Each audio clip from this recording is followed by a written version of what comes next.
1000 કરોડથી વધુના વિકાસ કાર્યોના ખાતમુહૂર્ત અને લોકાર્પણ તેઓ કરવા જઈ રહ્યા છે। આ દરમિયાન પીએમ મોદી લોકોનું અભિવાદન ઝીલતા જોવા મળ્યા છે।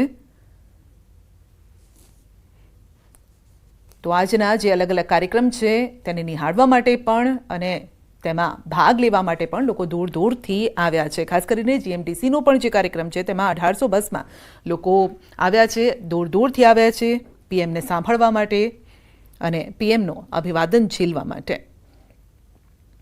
તો અલગ અલગ પીએમની આ જે ભેટ છે તેને લઈને ગુજરાતવાસીઓમાં પણ આનંદ ઉત્સાહ જોવા મળી રહ્યો છે। આ અંગે વધુ અપડેટ મેળવીશું સંવાદદાતા પ્રણવ પાસેથી। જી પ્રણવ, પીએમ નરેન્દ્ર મોદી સીધા જ દ્રશ્યોમાં જોવા મળી રહ્યા છે, મોટી સંખ્યામાં લોકો આવી રહ્યા છે, તેમનું અભિવાદન ઝીલી પણ રહ્યા છે। સવાલ એ છે કે જ્યારે પણ પીએમ આવે છે ત્યારે કંઈક ને કંઈક ગુજરાતને આપતા જાય છે, ભેટની સોગાત આપતા જાય છે। સંધ્યા, ચોક્કસ પોતે ગુજરાતી હોવાને કારણે અને સાથે જ પોતાનું ગુજરાત હોમ ટાઉન છે પ્રધાનમંત્રી નરેન્દ્ર મોદીનું, ત્યારે જ્યારે પણ ગુજરાત આવતા હોય છે ત્યારે કંઈક ને કંઈક જે વિકાસલક્ષી પ્રકલ્પો હોય છે, વિકાસલક્ષી જે પ્રોજેક્ટો હોય છે, આ તેના લોકાર્પણ અને ખાતમુહૂર્ત છે પ્રધાનમંત્રી નરેન્દ્ર મોદીના હાથે થતા હોય છે। ત્યારે આજે પણ વધુ એક લોકાર્પણ છે કે પ્રધાનમંત્રી નરેન્દ્ર મોદીએ કર્યું છે, તે છે મેટ્રો ફેઝ 2 નું। જે રીતે અમદાવાદમાં ફેઝ 1 માં જે મેટ્રો દોડી, ત્યારબાદ એક એ પણ આશા હતી કે હવે અમદાવાદથી ગાંધીનગર જે રીતે સિટીનો ગ્રોથ વધી રહ્યો છે, અમદાવાદ અને ગાંધીનગરની જે હદો છે તે નજીક આવી રહી છે, ત્યારે અમદાવાદ અને ગાંધીનગર વચ્ચે પણ લોકો સરળતાથી અવર જવર કરી શકે, લોકો સારા પરિવહનનો ઉપયોગ કરી શકે। તેને કારણે જે મેટ્રો પ્રોજેક્ટ છે ખુદ તેની જે નીંવ છે તે પ્રધાનમંત્રી નરેન્દ્ર મોદીએ જ નાખી હતી અને તેનું લોકાર્પણ પ્રધાનમંત્રી નરેન્દ્ર મોદી જ કરી રહ્યા છે।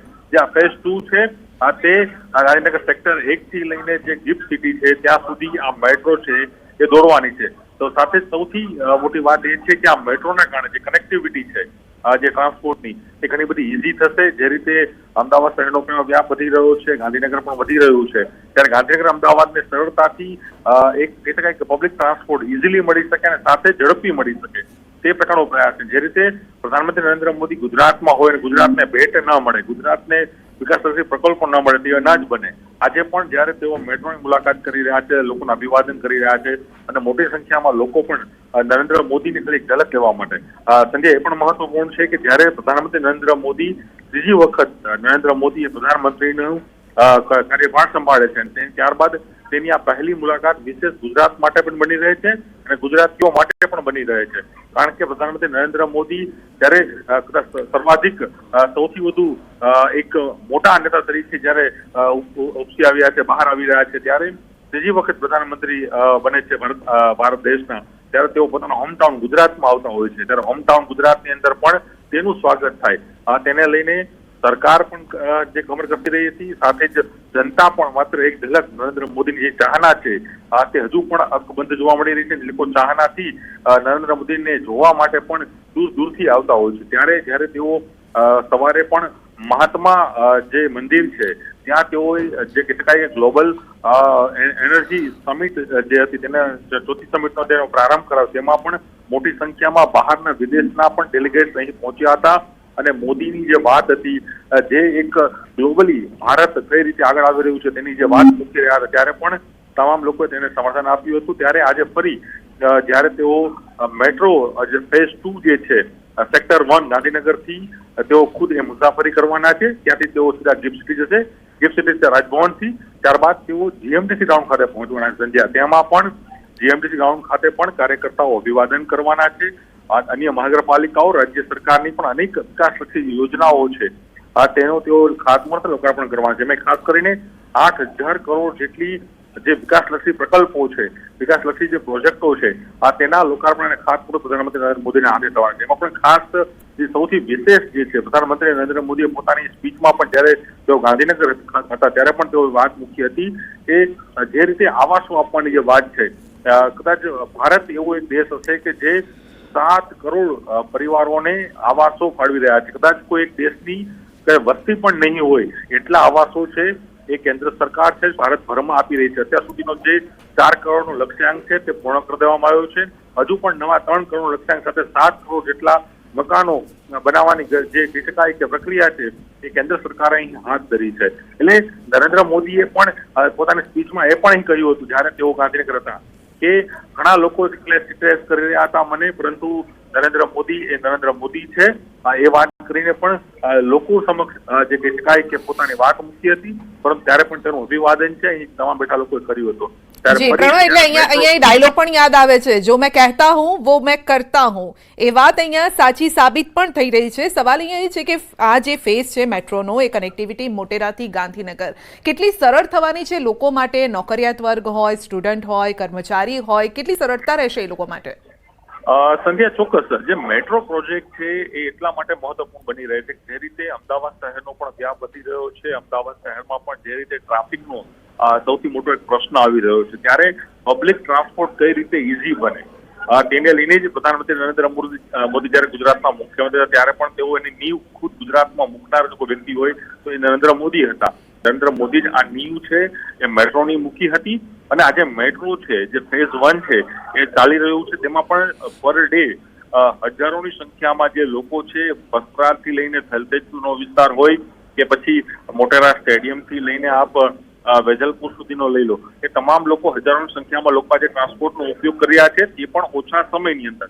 ત્યારે અમદાવાદ અને ગાંધીનગર છે એ ટ્વિન સિટી બનવા જઈ રહ્યું છે, કારણ કે જે રીતે અમદાવાદનો પણ વ્યાપ વધે છે એ જ રીતે ગાંધીનગર સિટીનો પણ સતત વ્યાપ વધી રહ્યો છે. એમાં પણ જયારે ગિફ્ટ સિટી, ઇન્ટરનેશનલ કક્ષાની જે ગિફ્ટ સિટી બનાવવામાં આવી છે, ત્યારે પણ લોકો પણ ત્યાં જાય.